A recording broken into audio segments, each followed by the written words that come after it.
Bentornati e bentrovati a una nuova settimana di storie.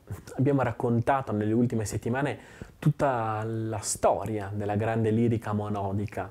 La lirica monodica è quella lirica che si sviluppa in Grecia nel VII secolo a.C.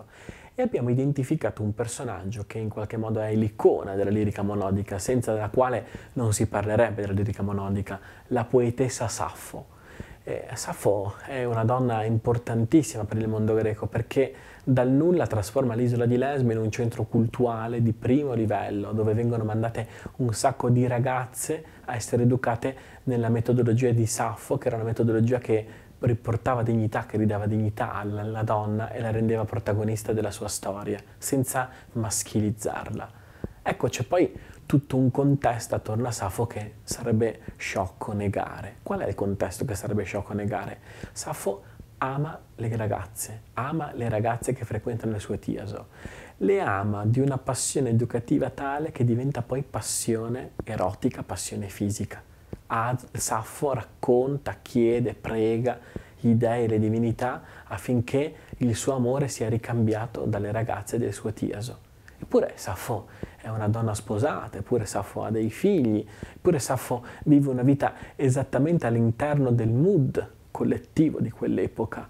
E allora come si spiega l'omoerotismo di Saffo? Beh, è interessante perché l'omoerotismo di Saffo in qualche modo racconta la necessità, il desiderio di un'educazione che non sia parziale. Lo racconta con gli strumenti che il mondo greco aveva in quell'epoca, strumenti quindi che non erano altamente pedagogici, altamente qualificati dal punto di vista pedagogico, ma che conservavano un'intuizione che non si può educare se non si vive un rapporto autentico, un rapporto umano, un rapporto integrale con la persona che si educa.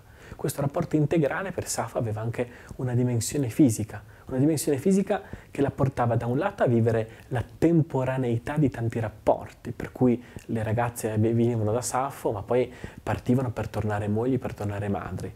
E dentro questo però la disperazione di Saffo, che vedeva sorgere tanti affetti, tanti amori e li vedeva poi in qualche modo allontanare.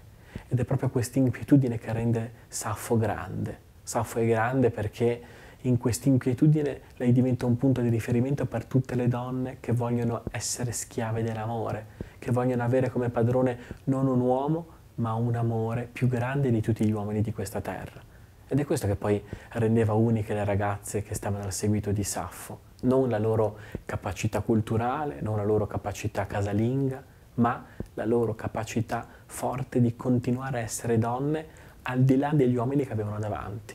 È un'operazione di dignità, è un'operazione di cultura quella che porta avanti Saffo, con gli strumenti di quell'epoca, con le misure di quell'epoca, ma con un tono e una modalità, una qualità altamente significative anche per la nostra epoca. Non si può educare se non dentro un rapporto, non si può educare se non dentro una relazione forte, anche intensa, una relazione in cui noi sappiamo bisogna imparare a vivere dei confini. E sarà dentro questi confini che Saffo imparerà a essere drammatica e grande allo stesso tempo. Concludiamo il racconto di Saffo domani sera, sempre qui, sempre a Storie.